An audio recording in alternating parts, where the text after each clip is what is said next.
하나님의 말씀 욥기 36장 26절로 37장 마지막 24절까지 한 목소리로 한 절씩 교독을 하도록 하겠습니다.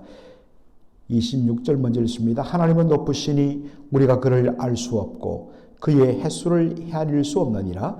그가 물방울을 가늘게 하시며 빗방울이 증발하여 안개가 되게 하시도다. 그것이 구름에서 내려 많은 사람에게 쏟아지느니라. 겹겹이 쌓인 구름과 그의 장막의 우레소리를 누가 능히 깨달으랴. 보라, 그가 번갯불을 자기의 사면에 펼치시며 바다 밑까지 비치시고 이런 것들로 만민을 심판하시며 음식을 풍성하게 주시느니라. 그가 번갯불을 손바닥 안에 넣으시고 그가 번갯불을 명령하사 관역을 치시도다. 그의 우레가 다가오는 풍우를 알려주니 가축들도 그 다가옴을 아느니라. 이로 말미암아 내 마음이 떨며 그 자리에서 흔들려도다. 하나님의 음성 곧 그의 입에서 나오는 소리를 똑똑히 들으라. 그 소리를 천하에 펼치시며 번갯불을 땅끝까지 이르게 하시고 그 후에 음성을 발하시며 그의 위엄찬 소리로 천둥을 치시며 그 음성이 들릴 때에 번개를 멈추게 아니하시느니라. 하나님은 놀라운 음성을 내시며 우리가 헤아릴 수 없는 큰 일을 행하시느니라. 눈을 명하여 땅에 내리라 하시며 적은 비와 큰 비도 내리게 명하시느니라. 그가 모든 사람의 손에 표를 주시어 모든 사람이 그가 지으신 것을 알게 하려 하심이라. 그러나 짐승들은 땅속에 들어가 그 처소에 머무느니라. 폭풍우는 그 밀실에서 나오고 추위는 북풍을 타고 오느니라. 하나님의 입김이 얼음을 얼게 하고 물의 너비를 줄어들게 하느니라. 또한 그는 구름에 섭기를 실으시고 그의 번개로 구름을 흩어지게 하시느니라. 그는 감사고 도시며 그들의 할 일을 조종하시느니라. 그는 땅과 육지 표면에 있는 모든 자들에게 명령하시느니라. 혹은 징계를 위하여 혹은 땅을 위하여 혹은 긍휼을 위하여 그가 이런 일을 생기게 하시느니라. 욥이여, 이것을 듣고 가만히 서서 하나님의 오묘한 일을 깨달으라. 하나님이 이런 것들에 명령하셔서 그 구름의 번개로 번쩍거리게 하시는 것을 그대가 아느냐? 그대는 겹겹이 쌓인 구름과 완전한 지식의 경이로움을 아느냐? 땅이 고요할 때에 남풍으로 말미암아 그대의 어복이 따뜻한 까닭을 그대가 아느냐? 그대는 그를 도와 구름장들을 두들겨 넓게 만들어 녹여 부어 만든 거울같이 단단하게 할 수 있겠느냐? 우리가 그에게 할 말을 그대는 우리에게 가르치라. 우리는 아둔하여 아뢰지 못하겠노라. 내가 말하고 싶은 것을 어찌 그에게 고할 수 있으랴? 삼켜지기를 바랄 자 어디 있으랴? 그런즉 바람이 불어 하늘이 말끔하게 되었을 때에 그 밝은 빛을 아무도 볼 수 없느니라. 북쪽에서는 황금 같은 빛이 나오고 하나님께는 두려운 위엄이 있느니라. 전능자를 우리가 찾을 수 없나니 그는 권능이 지극히 크사 정의나 무한한 공의를 굽히지 아니하심이니라. 그러므로 사람들은 그를 경외하고 그는 스스로 지혜롭다 하는 모든 자를 무시하시느니라. 아멘. 오늘 저는 욥기 36장 26절로 37장 전체를 함께 묶어서 알 수 없고 찾을 수 없는 하나님이라고요 라는 제목으로 말씀을 전하고자 합니다. 오늘 본문은 엘리후가 마지막 주장을 펼치게 됩니다. 우리가 욥기 32장부터 보면 원래는 세 친구만이 등장했는데 그 세 친구가 더 이상 욥의 자기가 하나님 앞에 의로운 삶을 살았다는 그 내용들을 쭉 이야기하는 것을 듣고서 더 이상 아무 말도 할 수 없게 되자 뒤에서 조용히 듣고 있던 그 세 사람보다 연 아래였던 나이가 보다 젊었던 엘리후가 드디어 입을 열어서 32장부터 37장까지 굉장히 길게 욥의 잘못에 대해서 자신의 관점에서 조곤조곤 그렇게 책망하고 권면하는 말씀을 살폈습니다. 오늘 그 마지막 부분인데요. 엘리후는 자신의 의로움과 고난당한 억울함에 대하여 탄식하며 자신의 의를 드러내는 욥을 책망합니다. 그것은 자신을 하나님보다 더 의롭다고 주장한 것이라고 지적을 합니다. 오늘 본문은 자신의 정당함을 내가 하나님 앞에 직접 만나서 하나님 앞에서 하나님 저와 1대1 맞짱 토론하십시다. 우리 요즘 말로 하면 그렇게 욥이 하나님 앞에 주장했는데 그것을 듣고 있던 엘리후가 욥에 대하여 반박하는 내용으로 되어 있습니다. 욥기 36장 26절 보면 하나님은 높으시니 우리가 그를 알 수 없고 그의 횟수를 헤아릴 수 없느니라. 여기에 하나님이 높다는 말, 하나님은 하늘에 계신다. 그래서 우리 인생보다 높다라는 위치의 높음을 말하는 것이 아니라 하나님이 얼마나 위대하시고 얼마나 하나님께서 존귀하신 분이신가라는 측면에서 하나님은 높으시다라는 것입니다. 지극히 위대하고 존귀하신 하나님, 그분은 우리가 그분의 위대함과 그분의 그 존귀함을 능히 다 헤아릴 수 없다는 것입니다. 그래서 우리가 알 수 없다라는 말을 영어 성경에는 우리가 그것은 우리의 이해를 beyond, 뛰어넘는다라고 이야기를 합니다. 또한 하나님은 영존하시는, 영원토록 존재하시는 분이시라서 그분의 그 존재의 시간, 존재의 길이를 우리가 다 헤아릴 수 없다. 기껏해봤자 7, 80년, 정말 요즘 100세 시대라 하지만은 정말 천년을 하루같이 보시는 하나님, 그 영존하시는 하나님 앞에서 겨우 밤의 한 경점같이 짧은 인생을 사는 우리가 하나님의 그 영존하시는 존재의 길이를 헤아릴 수 있겠느냐? 없다는 것이죠. 그런 형편에서 하나님을 직접 만나서 따져보겠다고 하는 인생이 엘리야의 눈에는 너무나 의의가 없고 가소로운 것입니다. 그저 하나님은 우리가 멀찍이 그 멀리서 그리고 지극히 낮은 곳에서 높이 계신 하나님 앞에 경배하고 찬양할 뿐이라는 것입니다. 그런데 엘리야의 말은 하나님에 대해서 절반은 맞고 절반은 틀립니다. 절반이 맞다는 것은 뭐냐? 하나님은 분명히 우리의 이해를 뛰어넘으시는 그분의 존재의 시간과 길이를 우리가 감히 헤아릴 수가 없습니다. 그러기에 그분의 하시는 일, 분명히 의로우시지만 우리 인생의 측면에서는 그분의 행하심에 대하여 다 이해가 되지 않는 것도 사실입니다. 그러나 그렇기 때문에 우리가 그분께 가까이 갈 수가 없고 다가갈 수 없다고 하는 것은 잘못입니다. 왜 그렇습니까?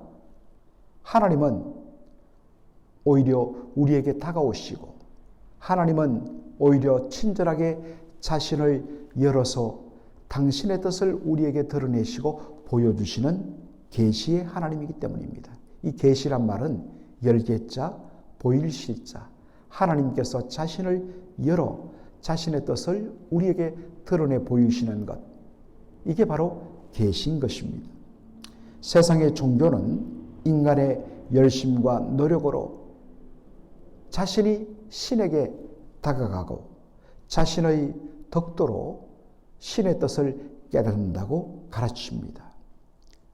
반면에 기독교 신앙은 하나님께서 친히 자신의 자리를 내려놓으시고 높은 곳에서 낮은 곳으로 우리를 찾아 내려오시고 당신을 우리의 수준으로 낮추시며 우리를 만나주시며 막혔던 우리의 귀와 눈을 열어서 당신의 뜻을 밝히 보여주시는 너무나도 친절한 하나님이란 사실입니다. 하나님은 초월자이십니다. 동시에 하나님은 우리 가운데 임하시는 내제자, 우리 안에 임하시고 거하시는 내제자이기도 하신 것입니다. 하나님은 당신의 뜻을 우리에게 밝히 열어 우리의 눈도 열어주시고 보기를 기뻐하시는 그러한 하나님이십니다.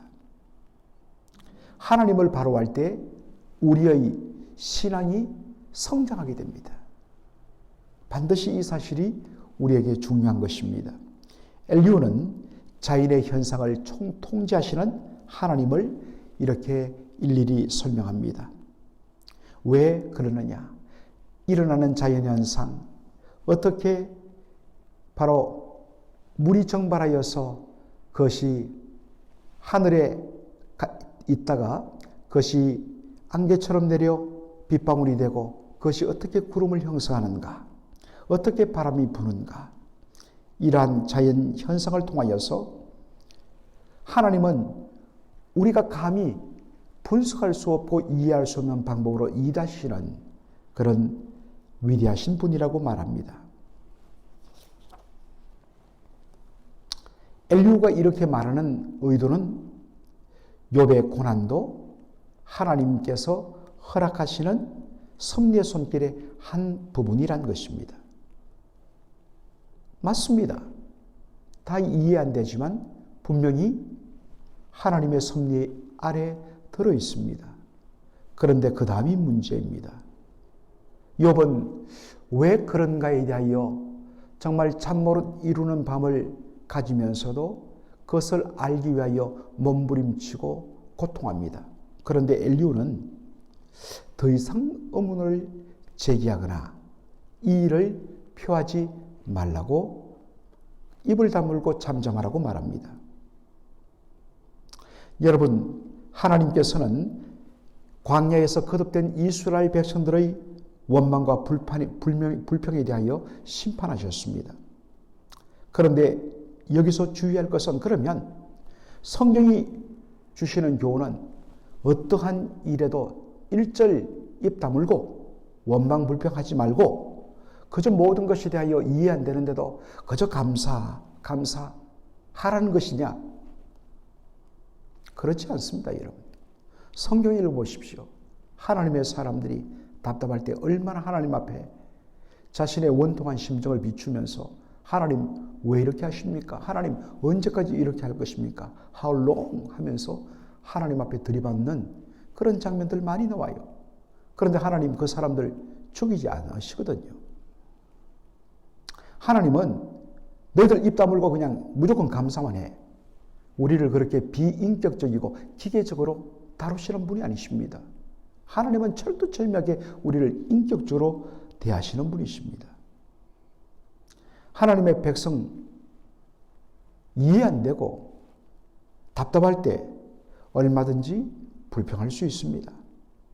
하나님이 행하신 그 일이 도무지 이해가 되지 않아서 정말 하나님 정말 나를 사랑하시는가 의심할 때도 있습니다. 어떤 의미에서 왜 불평하느냐, 왜 의심하느냐. 이스라엘 백성들이 광야에서 40년 내내 의심하고 불평한 거 말고 우리의 일상 삶 속에서 일어나는 의심과 불평은 역설적으로 왜 일어나느냐?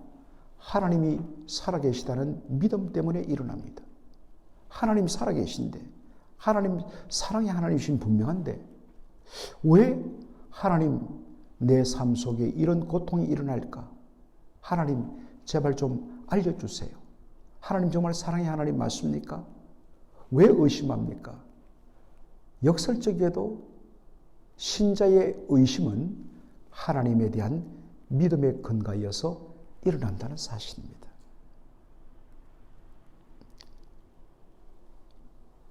하나님에 대한 믿음과 자신이 당하는 현실이 충돌할 때 의심과 불평이 일어납니다. 물론 이것이 어떤 의미에서는 늘 습관화되어서는 안 되는 것이죠. 이것을 우리가 항상 주의해야 됩니다만은 무조건 의심과 불평 자체를 불신이라고 책망해서는 안 된다는 것입니다. 엘리후는 이어서 하나님의 오묘한 창조 세계를 나열합니다. 그리고 욥에게 질문합니다. 욥, 너 이것을 다 알 수 있니? 설명할 수 있니? 라고 묻습니다. 할 수 없지요.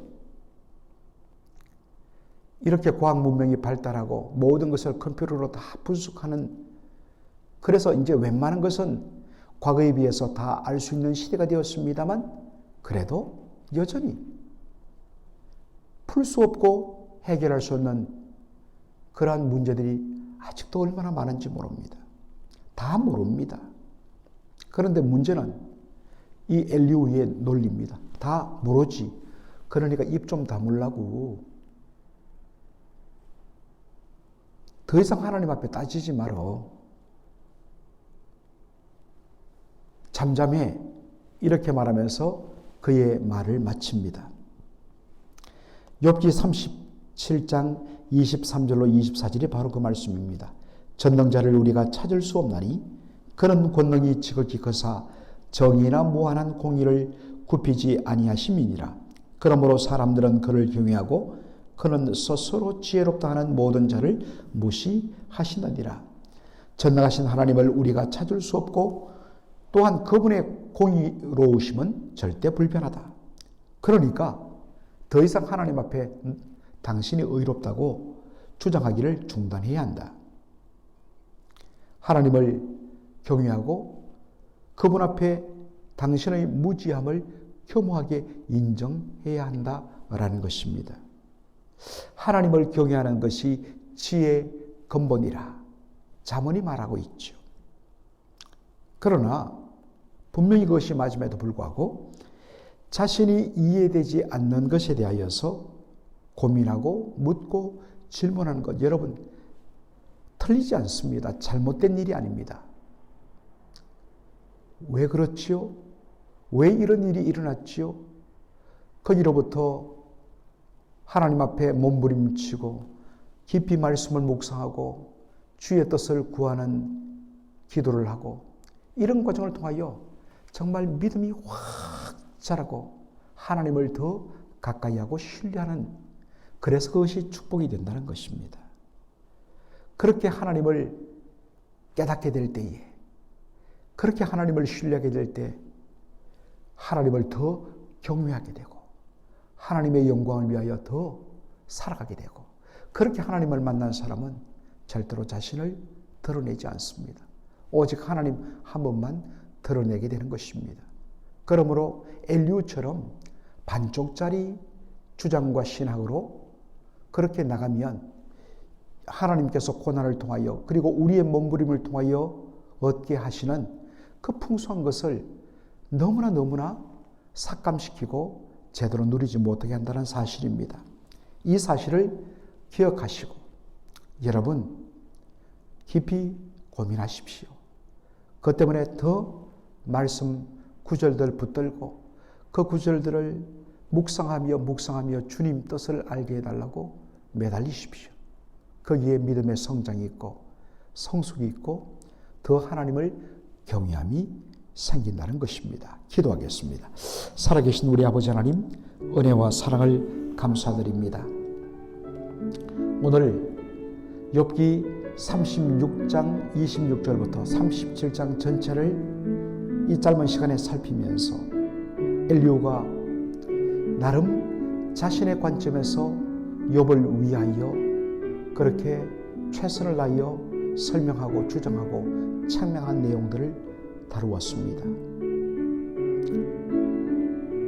절반은 맞는 것 같지만 절반은 하나님에 대한 오해를 엘리후도 하고 있고, 엘리후가 하나님을 다 알지 못한 채 자신의 나름의 관점에서 그렇게 주장하는 모습들을 보면서 참으로 저희들의 마음속에도 우리도 그러한 관점으로 다른 사람들에게 대하면서 설명했던 적이 있던 것을 기억합니다.